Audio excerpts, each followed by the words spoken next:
राधे राधे जी। राधे राधे अग्रवाल जी। जी नमस्ते अंकल। हाँ, नमस्ते शगुन जी।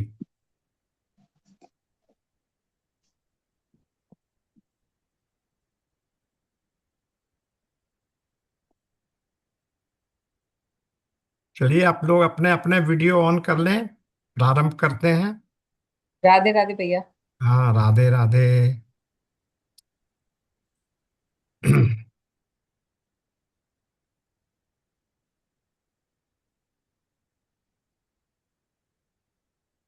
कृष्णाय वासुदेवाय हरये परमात्मने प्रणतः क्लेशनाशाय गोविंदाय नमो नमः।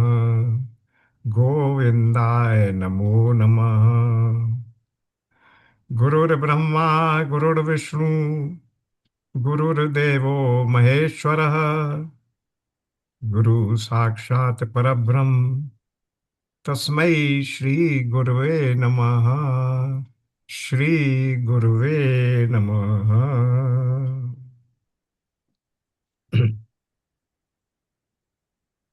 नारद भक्ति दर्शन का पाठ चल रहा है। और पिछले सत्र में हम लोग छठे सूत्र की बात कर रहे थे। और उसमें पेज 61 पर नीचे वाले श्लोक से ऊपर तक का हमने पूरा कर लिया था। श्लोक 6 क्या था कि वो क्या होता है। भगति स्तंभो भवति मत्तो भवति स्तब्धो भवति और आत्मा रामो भवति। तो मत्तो भवति पर बात हो रही थी और उसको हमने पूरा कर लिया था। अब दूसरी बात जो चल रही थी वो थी स्तब्धो भवति। तो उसमें आप देखिए, इससे पहले मैं आपका ध्यान एक बार 59 पेज 59 पर ले जाना चाहता हूं। वहां बात वही चल रही थी जो कहा जा रहा था कि मत्तो भवति, भगवान की भक्ति में वो एकदम उन्मत्त सा हो जाता है। उसी के लिए देखिए, उस पेज 659 में हमने क्या कहा था। महाराज श्री ने क्या कहा था। ईश्वर हमसे दूर है ये कल्पना त्याग दो। ईश्वर तो सबसे समीप अपने भीतर ही है, किंतु अपने प्रति प्रेम जागना चाहिए। और इसके नीचे चैतन्य महाप्रभु के शिक्षाष्टक से एक श्लोक उद्धृत किया गया है। मैंने बताया था शिक्षाष्टक का मतलब है चैतन्य महाप्रभु के द्वारा भक्तों को शिक्षा देने के लिए 8 श्लोक रचे गए थे। उन 8 श्लोकों के संग्रह को शिक्षा अष्टक, यानी 8 श्लोक हैं, इसलिए उनको शिक्षा अष्टक कहते हैं। तो उन्हीं 8 श्लोकों में भक्त की और भक्ति की क्या स्थिति होती है ये बताया गया है। तो यहाँ जो श्लोक उद्धृत है उसमें क्या कहा गया है। ऐसी उत्कंठा हो हे प्रभु, कब हमारी ऐसी प्रेम विभोर अवस्था होगी कि आपका नाम उच्चारण करते करते नेत्रों से अश्रुधारा बहेगी, गदगद कंठ होने से वाणी अवरुद्ध हो जाएगी और संपूर्ण शरीर रोमांच पूर्ण उठेगा, हो उठेगा। फिर नीचे कहा, हे प्रभु, हे अनाथों के नाथ, करुणा सागर, आपका दर्शन न होने से ये जो दुर्भाग्यपूर्ण दिवस हैं, इन्हें हाय हाय मैं कैसे व्यतीत करूं। फिर एक और श्लोक है, श्री कृष्णचंद्र के वियोग में मेरे लिए एक एक पल योग के समान बीत रहा है। नेत्र वर्षा के मेघ बन गए हैं और संपूर्ण संसार सूना सूना सा हो रहा है। इस प्रकार भक्त के चित्त में भगवत वियोग की अनुभूति जागती है और वो रुदन क्रंदन करता है। इसी संदर्भ में मैंने बताया था कि ये जो भी श्लोक हैं वे सब एकांगी भक्ति के श्लोक हैं। यानी अभी भगवान ने आपको स्वीकार, भक्त को स्वीकार किया है या नहीं किया है ये पता नहीं, लेकिन भक्त ने अपने आप को भगवान की भक्ति में समर्पित कर दिया है। और वो भगवान की भक्ति में समर्पित होने के बाद उनके द्वारा, उनके दर्शन न होने से, उनकी अनुभूति न होने से भक्त वियोग में रुदन क्रंदन करता है, अपनी स्थिति को भूल जाता है। इसी प्रकार की स्थितियां होती हैं। तो इसी में एक जो आठवां अष्टक है उसको मैं आपको बताता हूं, जहां बिल्कुल ये स्पष्ट कर दिया गया है कि वो क्या कहते हैं। भगवान तो चैतन्य महाप्रभु भक्त की क्या स्थिति होती है वो समझिए। भक्त क्या कह रहे हैं। हम्म।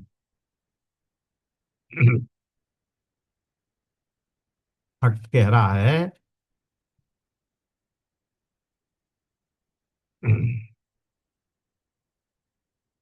चैतन्य महाप्रभु कह रहे हैं भक्त के रूप में, आश्लिष्यम माँ पादरताम पिनस्तुया। उसका हिंदी अनुवाद बताता हूं। चाहे वो माने हमारा प्रेमास्पद, हमारा भगवान जिसकी हम भक्ति कर रहे हैं, चाहे वो भगवान हमको दोनों हाथों से उठाए, यानी हमारी भक्ति को स्वीकार कर ले, अपना माना ले, अपने हृदय से लगावे, अथवा गाढ़ आलिंगन देकर हमें पीस दे, भले ही अपने से बिल्कुल चिपटा ले, मेरे और तुम्हारे बीच में कोई अंतर नहीं रहा। अथवा यानी ये तो हुआ कि भगवान ने आपकी भक्ति को स्वीकार करके आपको अपने से मिला लिया। लेकिन दूसरी स्थिति भी क्या हो सकती है, अथवा कभी दर्शन न देकर हमारे मर्म स्थान पर बारंबार चोट करे, यानी वो फिर दर्शन न दे, हमसे हट जाए और ऐसा न करके हमारे हृदय को, हमारे मर्म स्थान को दुखी करे, हमारे को कष्ट दे। फिर वो क्या शब्द प्रयोग कर रहे, वो लंपट चाहे जो करे। लंपट का मतलब उनके कहने का कुछ भरोसा नहीं है, क्या करते हैं क्या नहीं करते हैं। वो चाहे जैसा करे, चाहे जो करे, चाहे जैसा करे, लेकिन मेरे प्राणों का स्वामी तो वही है। तुम मुझे स्वीकार करो तो अच्छा, स्वीकार न करो, मुझे तिरस्कृत भी कर दो, तो भी मेरी जो एकांगी भक्ति है आप में वो निश्चल है, दृढ़ है, और हर स्थिति में मेरे प्राणों का स्वामी तो वही है। ये है एकांगी भक्ति की बात। तो इस प्रकार से वहां चैतन्य महाप्रभु ने एकांगी भक्ति की महत्ता दिखाई है। अब हम वहीं आ जाते हैं जहां उस दिन छोड़ा था, पेज 61 पर। नीचे आइए। लोग अपने को जानते नहीं कि हम कौन हैं। यह जो तुम्हारा नाम है वो तो जन्म के पश्चात रखा गया है। जीव तो भगवान का अंश, भगवान का भाग, भगवान का स्वरूप है। भगवान को छोड़कर वो रह नहीं सकता। एक भक्त ने कहा, हे महादेव, आपके बिना तो मैं स्वरूप रहित हूं। स्वरूप यानी मैं, फिर मेरी कोई सत्ता नहीं रह जाती है, मैं स्वरूप रहित हूं। ये नीचे कह ही दिया, आपके बिना मेरी सत्ता ही संभव नहीं। अग्नि न हो तो चिंगारी क्या।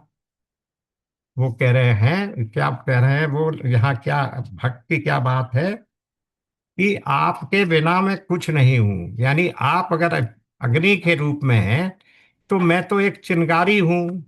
तो अगर अग्नि ना हो तो चिंगारी क्या। यानी आपके बिना मेरी सत्ता नहीं है। समुद्र ना हो तो लहर क्या। और अग्नि ना हो तो चिंगारी आवे कहाँ से। सॉरी, महाकाश ना हो तो चिंगारी आवे कहाँ से। उसके लिए एक स्पेस भी तो चाहिए। मिट्टी न हो तो धूल कहाँ होवे। यानी भगवान की महत्ता दिखाकर भक्त अपने को इतना तुच्छ, अपने को भगवान का अंश बता रहा है। चिंगारी अग्नि का अंश है, धूल मिट्टी का अंश है।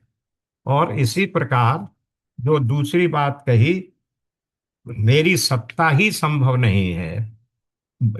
लहर समुद्र का अंश है, अतः आपके बिना तो मेरा कोई अस्तित्व ही नहीं। पर मेरे बिना आप रहते कैसे हैं, रह कैसे पाते हैं, ये सोचिए। अब भक्त ये सोच रहा है, इमेजिन कर रहा है कि ठीक है, मैं तो किसी भी प्रकार मान रहा हूं कि मेरी कोई सत्ता नहीं है, पर आपकी भी तो सत्ता भक्त के होने पर ही तो है। भक्त और भगवान का तो अनन्य अटूट संबंध है। अगर भक्त नहीं तो भगवान किसके। इसलिए वो कह रहा है कि अगर आप मुझे स्वीकार नहीं करते हैं तो फिर आप कैसे रह पाते हैं। आपको भी तो भक्ति अपनी इतनी ही चिंता है। देखिए कि गीता के भगवान कितनी भक्त की चिंता करते हैं। श्रीमद् भागवत में तो आया कि भगवान ने कह दिया, अहम भक्त पराधीनो, मैं तो भक्त के पराधीन हूं। गीता के 9.13 में क्या कहा उन्होंने, न मेरो भक्त विनश्यति।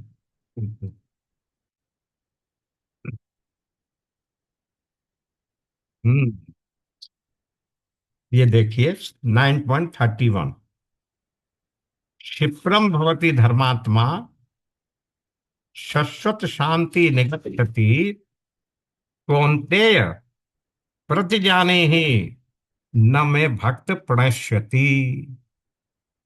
हे कौन्तेय, तुम ये प्रतिज्ञा करो, ये समझ लो कि मेरे भक्त का मैं कभी भी उसका विनाश नहीं होने देता। मेरा भक्त कभी नष्ट नहीं होता। तो भगवान तो अपने भक्त की इतनी चिंता करते हैं कि वो उसको कभी भी विनाश नहीं होने देते। तो यही बात यहाँ कही जा रही है कि भक्त और भगवान के बीच में तो एक अटूट अनिर्वचनीय संबंध है। इसलिए आप जो कुछ भी हो, आपको मैं नमस्कार करता हूं। अब यहाँ क्या हुआ, नीचे की देखिए, त्रिपुटी बनाई। प्रेमास्पद प्रभु, प्रेमास्पद का मतलब जिससे प्रेम किया जाए। प्रेमी मैं, जिससे मैं प्रेम करता हूं वो प्रेमास्पद। तो मैं भक्ति किससे कर रहा हूं, प्रेम किससे कर रहा हूं, भगवान से। तो प्रेमास्पद हो गए प्रभु। और प्रेमी कौन है, जीव, हम लोग मनुष्य। और प्रेम, और क्या किया जा रहा है हम दोनों के बीच में, संबंध क्या है, प्रेम का, भक्ति का। इस त्रिपुटी का ज्ञान होते ही वो क्या हो जाता है, मत्तो भवती, उन्मत्त हो जाता है कि मेरे आपके बीच में ऐसा संबंध है। हमारा हृदय प्रेम के जल से परिपूर्ण है और उसमें श्यामा श्याम जल विहार कर रहे हैं। जो इस प्रकार मन से देखते हैं भगवान के श्यामा श्याम के विहार को, उनकी अवस्था कैसी होती है, कभी वे भगवान को चिंता से, उनके वियोग से व्याकुल होकर रोते हैं, कभी प्रभु की लीला देखकर हंसते हैं, आनंदित होते हैं, अलौकिक ढंग से बोलते हैं, नाच नाच उठते हैं, गाते हैं और उस अजन्मा को ढूंढते हैं, उसकी लीलाओं का अनुकरण करते हैं तथा उसे प्राप्त करके आनंद मग्न चुप शांत हो जाते। तो ये सब क्या है? ये उन्मत्त की अवस्था है, पागलपन की अवस्था है। मत्तो भवति, पागल की तरह हो जाता है। पुत्र के लिए, धन के लिए, सम्मान के लिए, स्त्री के लिए, इस प्रकार संसार के लिए तो तुम बार बार रोते हो, किंतु क्या कभी भगवान के वियोग का अनुभव करके भी रोते हो? ईश्वर के लिए भी तुम्हारे नेत्रों में कभी अश्रु आते हैं? कभी तुम्हारा हृदय हाहाकार करता है? संसार के भोग प्राप्त करके, सम्मान प्राप्त करके तो तुम बहुत बार हंसते हो, किंतु क्या कभी भगवान के संयोग की लेश मात्र भी अवस्था पाकर, लेश मात्र भी अनुभव पाकर भी कभी सुखी हुए हो? केवल मान लेने से तथा दूसरों के भक्त जी, अथवा आपको भक्तराज कह दे, कोई भक्त जी कह दे, उससे कोई भक्त नहीं हो जाता।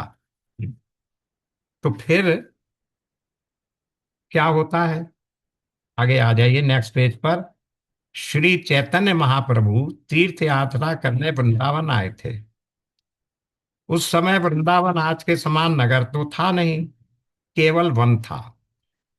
महाप्रभु के साथ एक पंडा आ गया मथुरा से। वो जब बतलाता यहाँ भगवान ने माटी खाई, यहाँ चीरहरण किया, ये रास स्थली है, तब आनंद विभोर महाप्रभु रज में लोटपोट होने लगते थे। ये है भक्ति की मत्तो अवस्था। उनको ये ध्यान नहीं था कि बात कहाँ तक सही हो सकती है, ये कौन से स्थान को बता रहा, कुछ भी नहीं। यहाँ भगवान ने कुछ भी किया है, भगवान के चरण पड़े हैं, भगवान की लीला हुई है, तो उसी को देखने के लिए वो क्या हो जाता था, वो उसमें लोटपोट करने लगते थे। चैतन्य महाप्रभु तो भक्ति का प्रभाव, प्रादुर्भाव प्रवेश पुरुष को प्रेमोन्मत्त कर देता। उन्मत्त की बात है ना, मत्तो भवती, उन्मत्त कर देता है, पागल बना देता है, उसकी विवेक की शक्ति को क्षीण कर देता है। वो कुछ समझता नहीं है, बस भगवान का नाम लिया और वो उनके उसमें प्रेम में उन्मत्त हो गए। तो ये हुआ मत्तो भवती। अब दूसरा क्या है? दूसरा क्या था? स्तब्धो भवती। स्तब्धो भवती, श्रुति कहती है, वृक्ष एव दिवि तिष्ठति स्तब्धतः। स्तब्ध होने का अर्थ क्या है? जैसे कोई खंबा हो, उसे मारो अथवा उस पर पुष्प चढ़ाओ। खंबा कहिए या वृक्ष कहिए, क्योंकि श्रुति में तो है वृक्ष एव, वृक्ष के समान।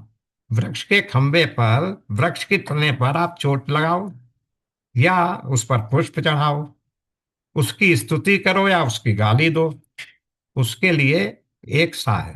क्यों? क्योंकि वो स्तब्ध है।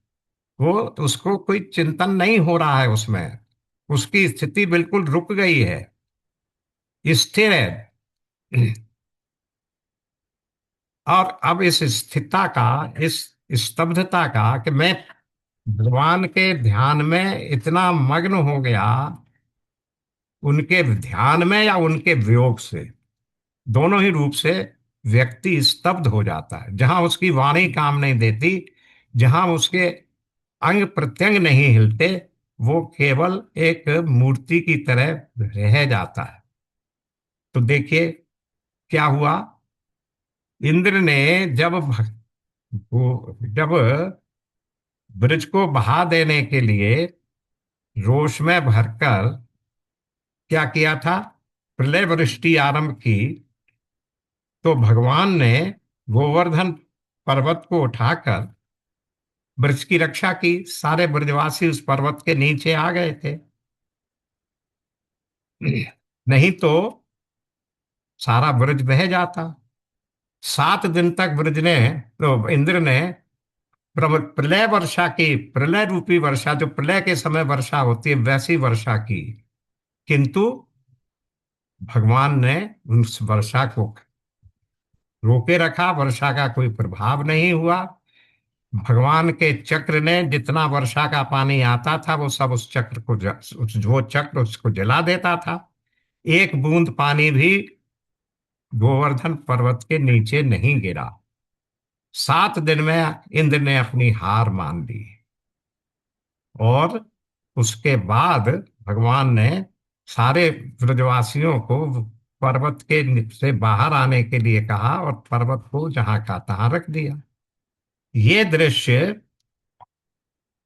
माता यशोदा देख रही थी।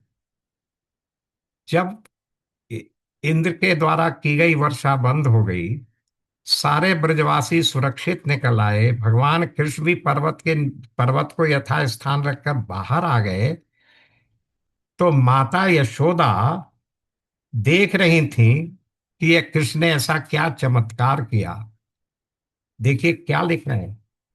मैया यशोदा ने चाहा कि अपने लाल को दौड़कर हृदय से लगा लें, किंतु पैर उठते ही नहीं,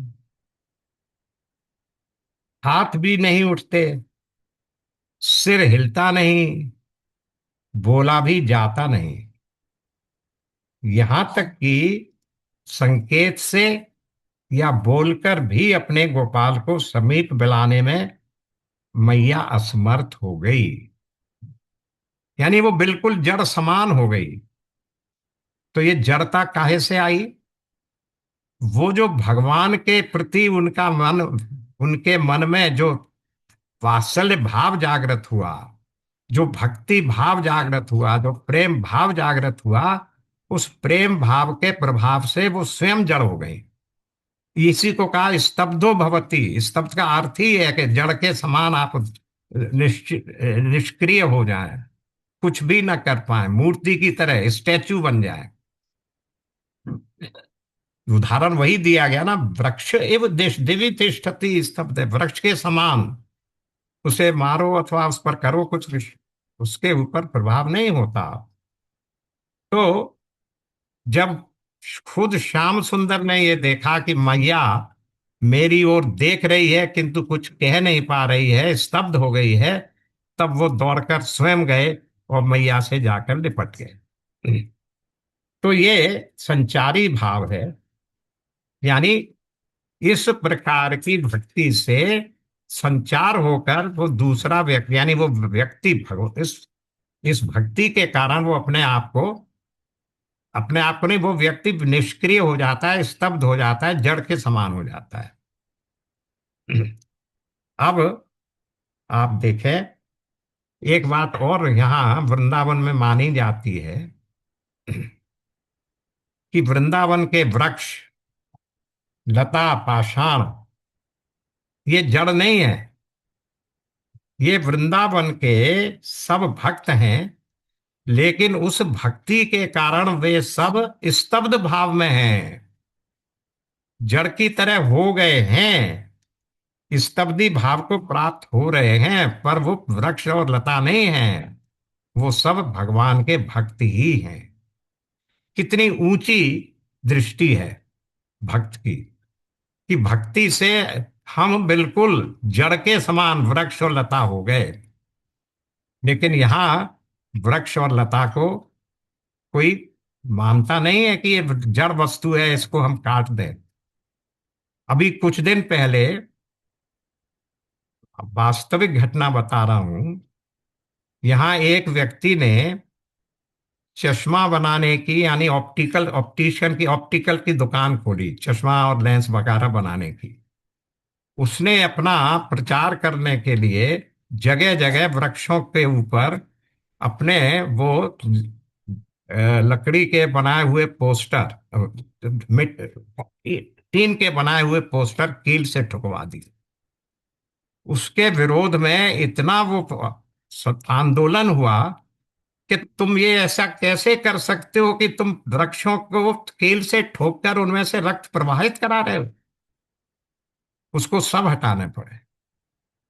ऐसी मान्यता और ऐसा दृढ़ विश्वास वृंदावन में अपने भगवान के प्रति कि ये तो सब हम ऐसे उनके भक्त हैं। और हर वृक्ष हर लता भगवान का भक्त है, केवल स्तब्ध भाव को प्राप्त हुआ है। ये बिल्कुल मेरे सामने हुई घटना है। उसके सारे पोस्टर, उसके जितने भी उसने कील से ठुकवाए थे, हटा दिए गए और उसने क्षमा मांगी। और आगे उसका कोई पोस्टर दीवार पर तो लगे, वृक्षों पर नहीं लगे। अब स्तब्धो भवती हो गया। अब तीसरा क्या आया था? आत्मा रामो भवती। आत्मा की तरह हो जाता है। आत्मा के प्रति, आत्मा में ही रमण करने वाला हो जाता है। आत्मा रामो का मतलब है आत्मा में ही रमण करने वाला। तो भक्त क्या है? वो अपनी आत्मा में है। और उसकी भक्त की आत्मा क्या है? भगवान। भक्त अपनी उस जड़ आत्मा की बात नहीं कर रहा है। देखिए, सिद्धांतों में अंतर है। हम भक्ति सिद्धांत की बात कर रहे हैं, वेदांत की बात नहीं कर रहे हैं। तो भक्ति सिद्धांत में भक्त की आत्मा भगवान है, वो स्वयं कुछ नहीं है। मेरी आत्मा तो स्वयं भगवान है। तो इसलिए वो उन भगवान रूपी अपनी आत्मा में रमण करता है, उन्हीं का ध्यान करता है, उन्हीं की पूजा उपासना करता है। और ऐसा भक्त फिर विषयों के प्रति आकर्षित नहीं होता। वो ये नहीं बता सकता कि उसके जीवन का आराम कहाँ है। धन में, पुत्र में, स्त्री में, भवन में, दुकान में, कहीं नहीं, केवल मेरे भगवान में।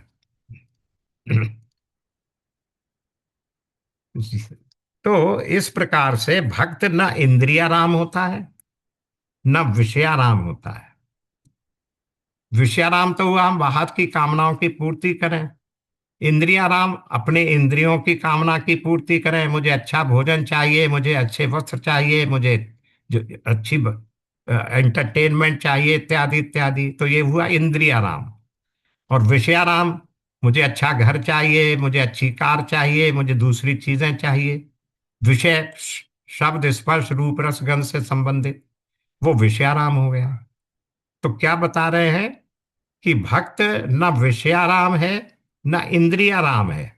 वो क्या है? भगवान में राम है। वो तो आत्मा राम है, क्योंकि भगवान ही उसकी आत्मा है।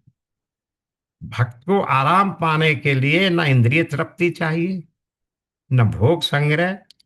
वह तो अपने हृदय में ही बिना विषय इंद्रिय व्यापार के सहज स्वाभाविक रूप से तृप्त है। अपने हृदय में ही क्यों तृप्त है भाई? इसलिए कि गीता के 15.15 में, 15.15 में हमने क्या पढ़ा? ये पढ़ा, सर्वस्य सर्वस्य चाहम हृदय सन्निविष्टो, सर्वस्य च अहम सन्निविष्टो। हे अर्जुन, मैं सबके सब भूतों में, सर्वस्य च अहम सन्निविष्टो, सब भूतों के हृदय में मैं अंतर्यामी रूप से स्थित हूं। मैं कहा। 18.61 में क्या कहा? 18.61 में कहा, ईश्वर सर्वभूतानाम हृदय से अर्जुन तिष्ठति। ईश्वर सब लोगों के हृदय में, सर्वभूतों नाम, सब सब प्राणियों के हृदय में अंतर्यामी रूप से स्थित होता है। और फिर देखिए, 10.11 में इससे पहले कह दिया, 15 से भी पहले 10.11 में कह दिया। वहां क्या कहा था? 10.11 देखते हैं जरा। 10.11 आ गया। देखिए क्या कहा था। 10.11, हे अर्जुन, अपने उन भक्तों के ऊपर। कौन से भक्त हैं? 10.10 में बताया था, निरंतर मेरे ध्यान आदमी लगे हुए और प्रेम पूर्वक मुझे भजने वाले भक्तों को, ऐसे भक्तों के ऊपर अनुग्रह करने के लिए मैं कौन? उनके अंतःकरण में स्थित हुआ मैं। वहां भी भगवान ये कह रहे मैं उनके अंतःकरण में स्थित हूं। उनके ज्ञान जनित अंधकार को प्रकाशमय तत्व ज्ञान रूप दीपक के द्वारा नष्ट कर देगा। वो बात तो अलग हमने पढ़ दी। मुख्य बात यह कि भगवान यहाँ ये बता रहे हैं तीन जगह कि मैं सभी भक्तों के हृदय में, सॉरी भक्त नहीं, सभी प्राणियों के हृदय में अंतर्यामी रूप से स्थित हूं। तो इसलिए जब वो भक्त अपने हृदय में बिना विषय एवं इंद्रिय व्यापार के अपने हृदय में अंतर्रमण करता है, तो वो किसको कर रहा है? वहां तो भगवान विराजमान है। तो वो भगवान की शरण में है, भगवान का के प्रति भगवान के साथ रमण कर रहा है, भगवान का रमण कर रहा है। भगवान के हृदय में विराजमान श्याम सुंदर मुरली मनोहर के चरण कमलों के नख चंद्र से अमृत झकता रहता है, और भक्त उस अमृत रस में ही निमग्न रहता है। तो क्यों है भगवान के भक्त के हृदय में? जैसा हमने कहा, गीता ने ये बात कंफर्म कर दी, और गीता भगवान की स्वयं की वाणी है। तो वो तो भगवान को ही आत्मा कहता है। वही बात आ गई। आतत्वात् प्रमात्रत्वात् ही परमो हरि, व्यापक होने से और प्रमाता होने से निश्चय ही श्री हरि परम आत्मा है, सभी आत्माओं की आत्मा है, सभी प्राणियों की, सभी भूतों की आत्मा है। अब आगे देखिए, भागवत में परीक्षित ने सुखदेव जी से पूछा, ब्रह्मन, दूसरे के पुत्र श्री कृष्ण में ब्रजवासियों का ऐसा अभूतपूर्व प्रेम कैसा कैसे हो गया, जैसा कि अपने बच्चों में भी नहीं था? ये बात आप मुझे बताइए। अब इस श्लोक को समझने के लिए भागवत की कथा को थोड़ा सा समझना पड़ेगा। ये श्लोक कहाँ से आया?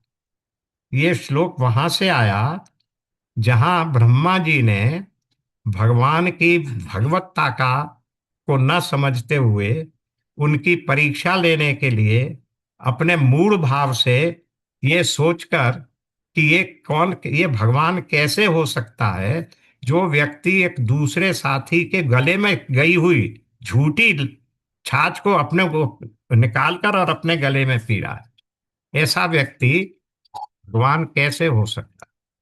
ये बात को देखकर ब्रह्मा जी को मोह हो गया। उन्होंने उसकी परीक्षा लेने के लिए जितने भी वहां भगवान के साथ गए हुए बच्चे थे, एक बात का और ध्यान दीजिए, भगवान जब जाते थे गौचारण में तो किसको लेकर जाते थे? बड़े बड़ी गायों को लेकर नहीं जाते थे, बछड़ों को लेकर जाते थे। जो ग्वाल बाल थे वो बछड़ों की देखभाल करने के लिए उन्हें वन में ले जाते थे, और जो वयोवृद्ध लोग थे वो गायों को ले जाते थे, जो बड़ी बूढ़ी हैं, जो पूरी हैं। तो उन सारे बछड़ों को भगवान ने चुरा लिया, और किसके सहित चुरा लिया? जितने ग्वाल बाल उनके साथ थे। अब भगवान तो समझ गए कृष्ण कि ये सब ब्रह्मा जी की लीला है। तो उन्होंने क्या किया, जितने बच्चे और जितने बछड़े जिस जिसके भी थे, उस उसके घर में उसी रूप में बिल्कुल उसी तरीके से भगवान ने वहां सबको प्रकट कर दिया। किसी भी माँ को ये पता ही नहीं लगा कि ये मेरा बच्चा वापस नहीं आया, या भैया ये मेरा बछड़ा नहीं है। गायों को भी नहीं पता लगा। गायों ने भी अपने उन बछड़ों को पकड़ पकड़ के उसी तरह से दूध पिलाया जैसे वे वास्तविक बछड़े को, भौतिक जगत के बछड़े को पिलाती थी। माओ ने भी अपने उन बच्चों को जो भगवान के द्वारा रचे गए थे, उन बच्चों को बड़े प्रेम से अपना मानकर मानकर उनको खिलाया पिलाया, उनके साथ वात्सल्य भाव दर्शाया। वहीं ये लिखा गया था। क्या लिखा गया था? कि दूसरे के पुत्र श्री कृष्ण में ब्रजवासियों का ऐसा भूतपूर्व प्रेम कैसे हो गया, वो उनके पुत्र तो नहीं थे। तो पुत्र तो माया रचित थे, भगवान के द्वारा रचे गए थे। लेकिन उनमें क्योंकि भगवान थे, भगवान के द्वारा ही भगवान की सृष्टि तो उनमें थी, भगवान के ही तो रचना थी वो। तो क्योंकि अपने जैसे, इसलिए उनमें इतना प्रेम हो गया जैसा अपने बच्चों में भी नहीं था। तो ये बात सुनकर परीक्षित जी के मन में प्रश्न आया, जो उन्होंने पूछा, ये जो यहां लिखा गया है, ब्राह्मण दूसरे के पुत्र श्री कृष्ण में ब्रजवासियों का ऐसा भूतपूर्व प्रेम कैसा हो गया, कैसे हो गया, जैसा कि अपने बच्चे में भी नहीं था। अभूतपूर्व, पहले अपने बच्चों को इतना लालन पालन पोषण और प्यार और वात्सल्य नहीं दिया था। ये बात आप मुझे बताइए। तो क्या कह रहे हैं? परीक्षित के प्रश्न का उत्तर देते हुए सुखदेव जी ने बताया, इन श्री कृष्ण को तुम संपूर्ण प्राणियों की आत्मा समझो। ये तो यहां ब्रज में जगत कल्याण के लिए अपनी माया से देहधारी के समान प्रतीत हो रहे हैं। इसलिए वो सबको, जो क्योंकि भगवान वहां सब में थे, इसलिए वो माताएं अपने बच्चों को और वो गायें अपने बछड़ों को उतना प्यार दे रही थी जो अपने भौतिक जब बच्चों को नहीं दे पा रही थी। आत्मा राम का अर्थ है संपूर्ण प्राणियों की आत्मा भगवान में ही एक होना। ब्रज में एक बार कुछ लोगों ने कहा, हम श्री कृष्ण को ईश्वर नहीं मानते। उनसे पूछा गया, श्री कृष्ण को हुए तो 5000 वर्ष हो गए, आज उनसे के प्रेम क्यों करते हो? श्री कृष्ण नित्य हैं या नहीं हैं? वृंदावन, ग्वाल बाल, गोप गोपियां, नंद यशोदा, गायें, वृक्ष लता, कुंज निकुंज आदि, ये सब नित्य हैं या नहीं हैं? हाँ, ये सब तो नित्य हैं। श्री कृष्ण नित्य और उनके परिकर धाम आदि सब नित्य। यही तो ईश्वरत्व है। इसी में जिसकी तृप्ति है वही आत्मा राम है।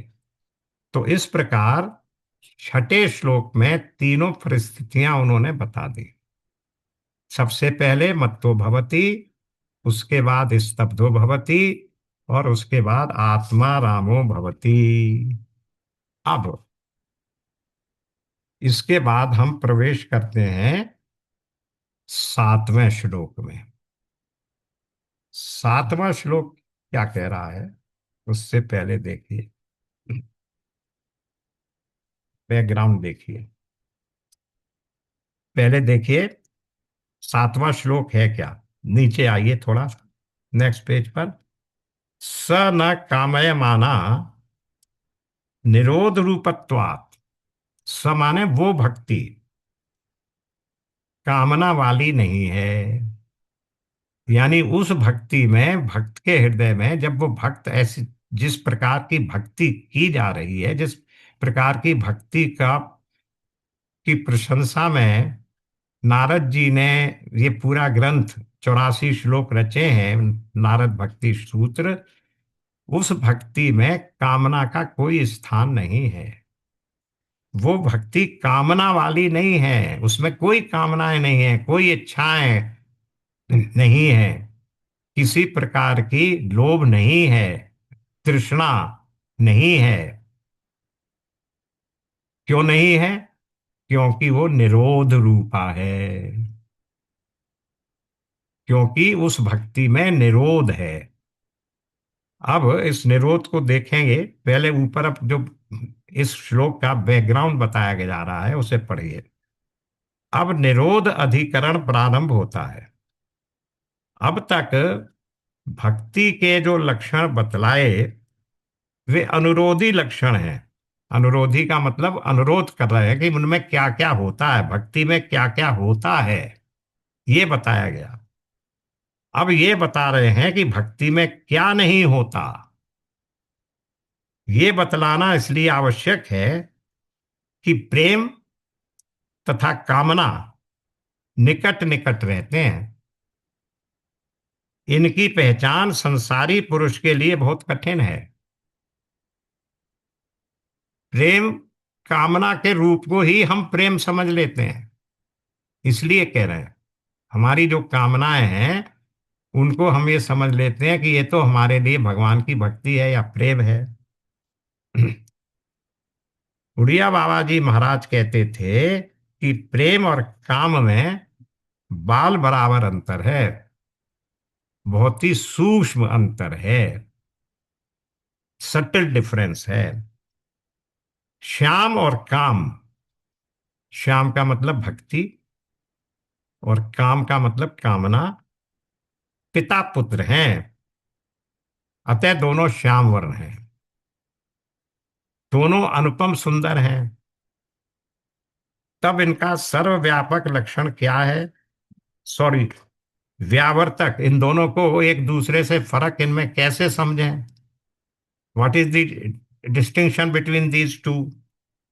किन लक्षणों से इनके पार्थक्य, इनमें क्या डिफरेंस है, क्या पृथकता है, ये कैसे जाना जाए? ये जानना आवश्यक है। इसलिए काम में, यानी कामनाओं में, इच्छाओं में, डिजायर्स में, तथा प्रेम में जो अंतर है उसे निरोध के अधिकरण में निरूपित करते हैं। इसलिए ये श्लोक आ गया, उस भक्ति में कामना नहीं है क्योंकि वो निरोध रूपा है। कामना करने वाली भक्ति नहीं है। निरोध पारिभाषिक शब्द है, उसका अर्थ अगले सूत्रों में क्लियर हो जाएगा। महर्षि अंगिरा के मध्य मीमांसा यानी दैवी मीमांसा, इस भक्ति सूत्र का आरंभ करते वक्त प्रस्तावना में मैंने बताया था कि नारद भक्ति सूत्र के अलावा एक दो भक्ति सूत्र और हैं। एक शांडिल भक्ति सूत्र है और एक अंगिरा ऋषि का भी लिखा हुआ है जिसका नाम है दैवी मीमांसा। ये भी भक्ति का ही सूत्र है। तो उसमें उन्होंने क्या लिखा? अकाम्या सा, सा का अर्थ होता है भक्ति। बार बार हर सूत्र में सा आएगा। सा का अर्थ होता है वो भक्ति जिसकी बात की जा रही है। अकाम्या सा, वो भक्ति कामना शून्य है, उसमें किसी प्रकार की कोई भी उसमें क्या नहीं है, कामना नहीं है।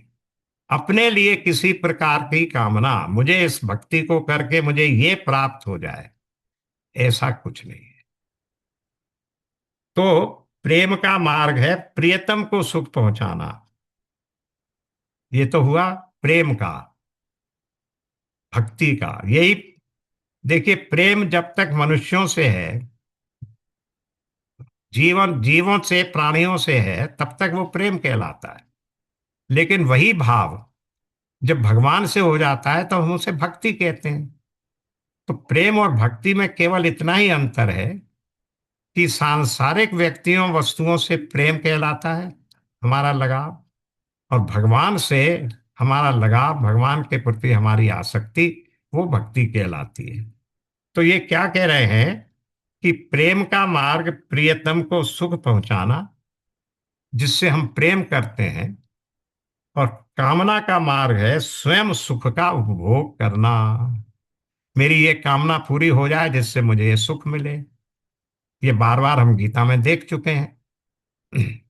तो क्रिया दोनों में एक सी है। कर्म वही करते हैं आप उसको प्राप्त करने के लिए, पर उसका एक का लक्ष्य मेरा सुख, और उसी क्रिया से दूसरा लक्ष्य क्या है कि सामने वाले का सुख, चाहे वो भगवान हो चाहे मेरा प्रेमास्पद हो। तो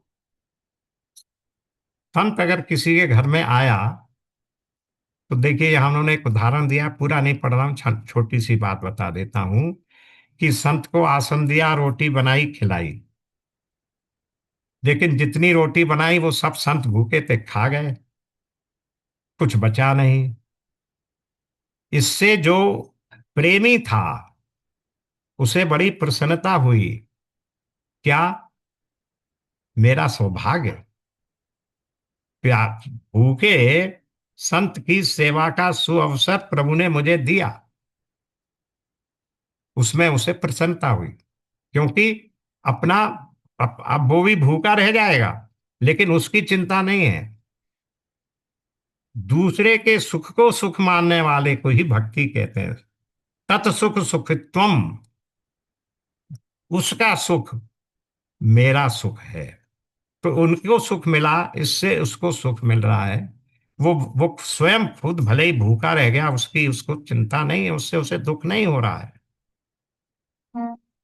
दूसरे, एक दूसरा व्यक्ति जो कामना वाला है, दूसरे व्यक्ति ने घर आए संत के निमित्त पड़ोसी के घर से दही मंगाया, आम मंगाया और कुछ मिठाई मंगवाई। उनमें से कुछ अपने लिए बचा लिया। तो इस प्रकार से ये साध प्रेम में या भक्ति में और कामना में ये अंतर हो जाता है। स न कामय माना का अर्थ है कोई भी कार्य करते समय यह देखना कि इससे प्रभु को सुख होगा या नहीं। आप कभी कोई कार्य करते हुए सोचते हैं कि पिताजी जीवित होते और हमें ये कार्य करते देखते तो उन्हें कैसा लगता। धर्मात्मा पिता के पुत्र जब शराब पीते हैं, उस समय यदि उनके मन में ये आ जाए, पिताजी होते और जान लेते कि मैं शराब पीता हूं, तो क्या वो पुत्र शराब पी सकेगा? ना दे। जब आप किसी गरीब को डांटते हैं, गाली देते हैं, तब क्या आपके मन में कभी आया है कि दीन बंधु भगवान यहीं खड़े हैं, इस दीन व्यक्ति में भगवान ही तो हैं और हमारे इस कर्म को देख रहे हैं? भक्त का ये स्वभाव है कि वो प्रभु को देख सुख देकर सुखी होता है और अपना सुख नहीं मान सकता। उसमें से अपना सुख वो नहीं ग्रहण कर सकता। इस पर देखिए, जब हम श्लोक 2 और 3 कर रहे थे, वहां पर 2 उदाहरण दिए गए थे। क्या कहा गया था कि भगवान कृष्ण का जो सारथी दारुक है, वो भगवान के ऊपर पंखा झल रहा था। पंखा झलते झलते उसके मन में आया कि इस पंखा झलने की सेवा मुझे प्राप्त हो गई, इसका ये मेरा कितना बड़ा सौभाग्य है कि मैं भगवान की सेवा कर रहा हूं।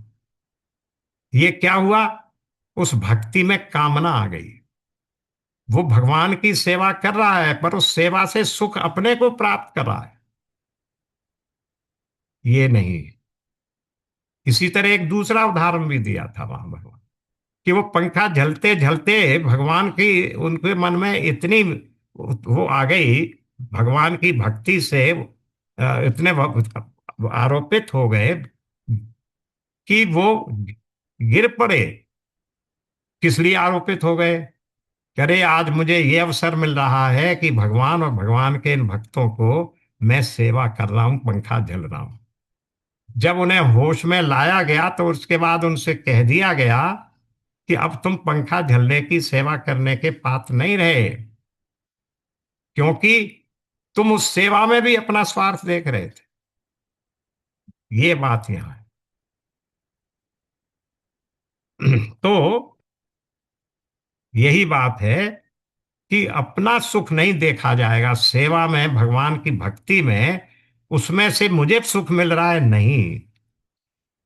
तस्मिन तु तत् सुख सुखित्वम।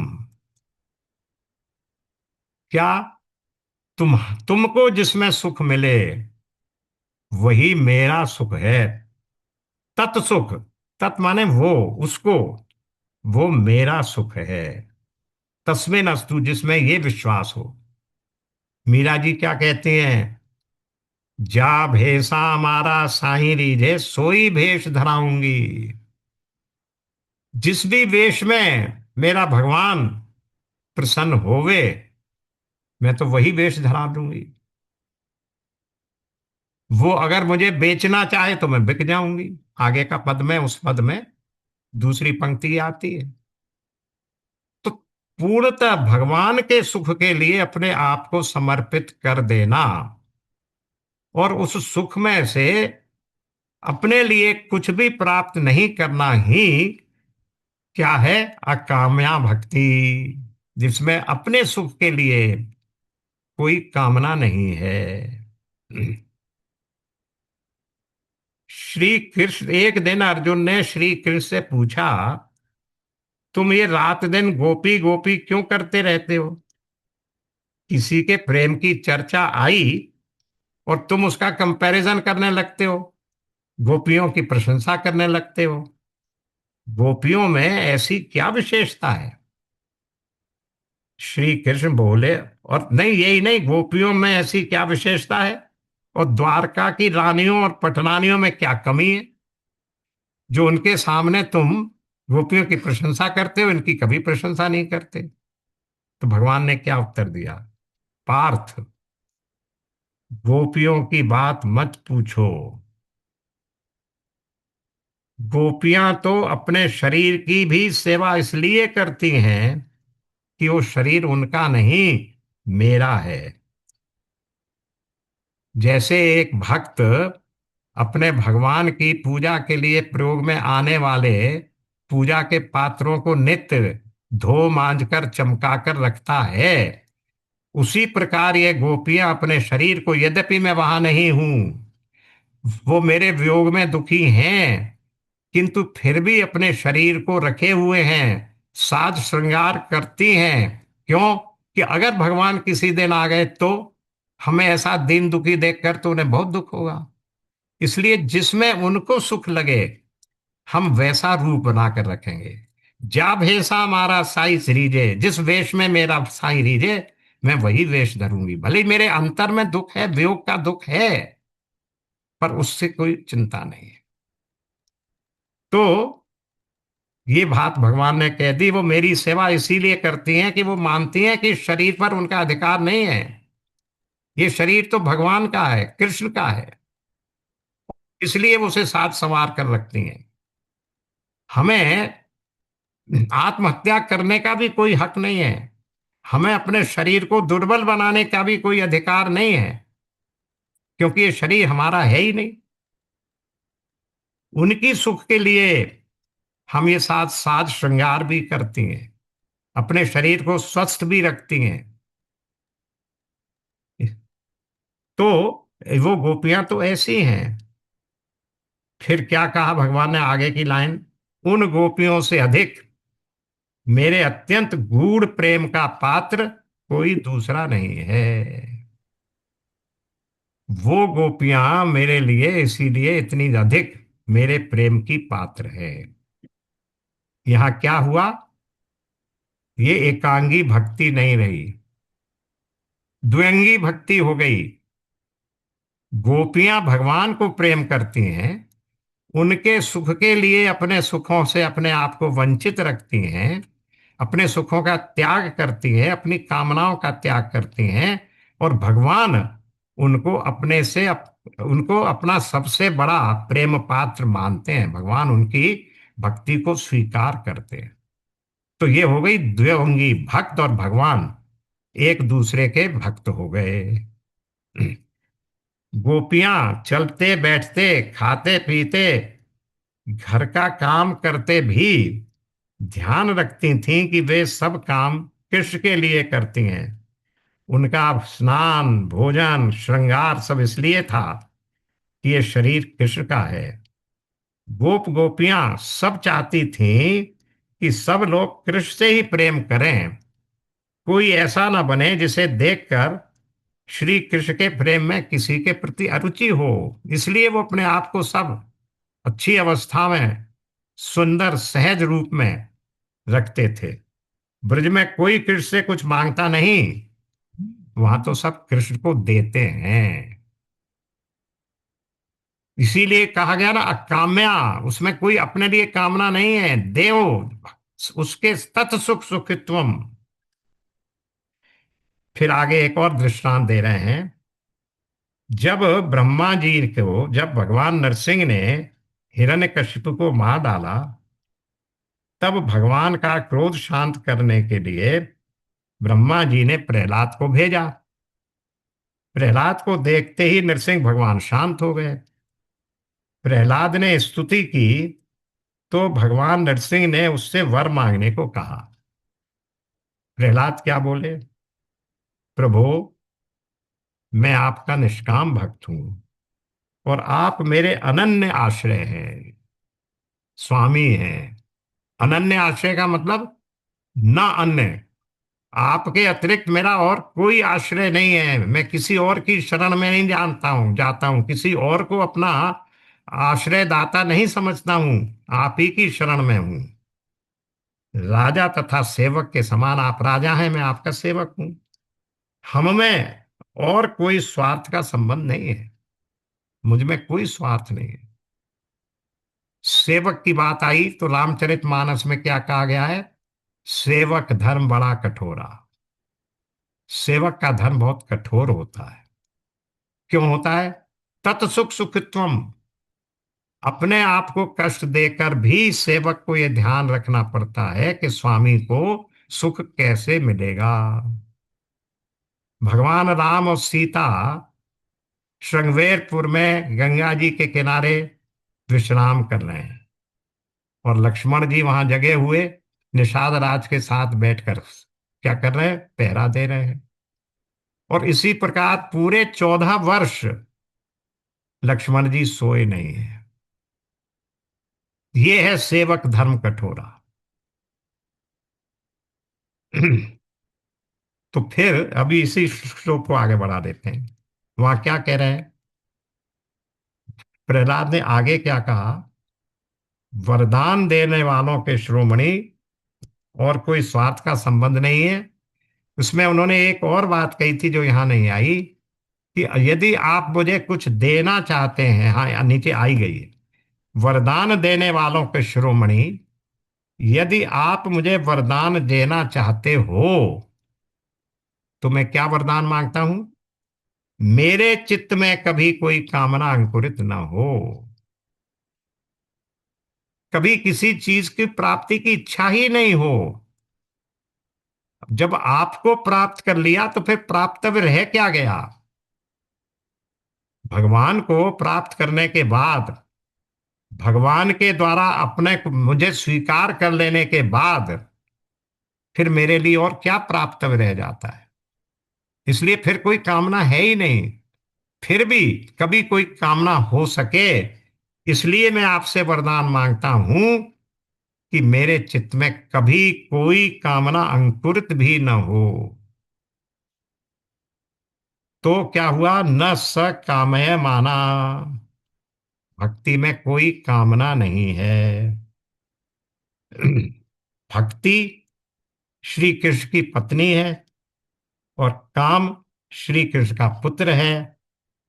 अतः भक्ति काम की माता है, काम की भोग्या नहीं है। भक्त के हृदय में काम के प्रति आकर्षण नहीं हो सकता। काम व्यक्तिगत सुख तक आकर अटक जाता है। कामना में तो अपना सुख प्राप्त हो गया, जब पहले बताया था, अभी पहले ही कहा था कि भक्ति में और कामना में, प्रेम में और कामना में क्या अंतर है? प्रेम प्रेमास्पद के सुख के लिए होता है और कामना अपने सुख के लिए की जाती है। काम व्यक्तिगत सुख तक आकर अटक जाता है, किंतु भक्ति परिपूर्ण परमात्मा के समीप पहुंच जाती है।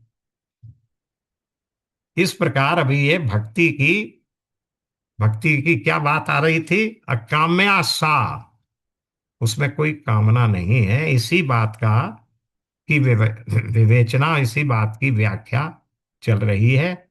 समय पूरा हो गया है, इसलिए आगे इसी श्लोक की पूर्ति के लिए नेक्स्ट सेशन में आगे बढ़ेंगे। यहाँ विराम लेते हैं। ओम पूर्णमदः पूर्णमिदं पूर्णात् पूर्णमुदच्यते पूर्णस्य पूर्णमा पूर्णमादाय पूर्णमेवावशिष्यते। ओम शांति शांति शांति। नारायण नारायण नारायण। नारायण राधे नारायण। राधे। राधे राधे। राधे राधे राधे राधे।